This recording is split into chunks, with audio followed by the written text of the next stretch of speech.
শুভরাত্রি। আশা করি সবাই খুব ভালো আছেন।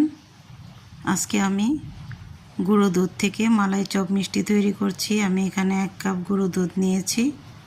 1 কাপ গুঁড়ো দুধ থেকে প্রায় 1 কেজিরও বেশি আমি মালাই চপ মিষ্টি তৈরি করব।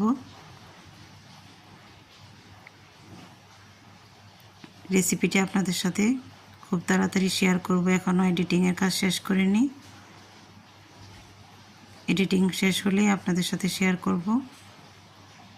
চাইলে আপনারাও বাসায় এরকম গুঁড়ো দুধ থেকে প্রায় 1 কেজিরও বেশি মালাই চপ মিষ্টি তৈরি করতে পারবেন। এখন আমি মালাইয়ের মধ্যে মিষ্টিগুলো দিয়ে দিচ্ছি।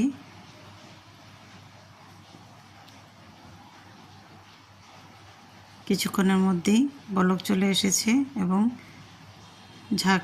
মিষ্টিতে ঝাঁক আসলেই এভাবে ঢাকনা তুলে তুলে মিষ্টিগুলি প্রায় 10 মিনিটের মতো সিদ্ধ করে নিতে হবে এবং মিষ্টিগুলি ফুলে ডবল হয়ে যাবে।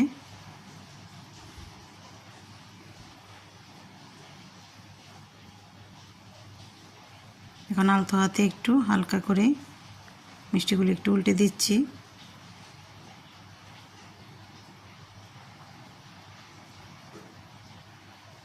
আবারও ঢাকনা লাগিয়ে দিব।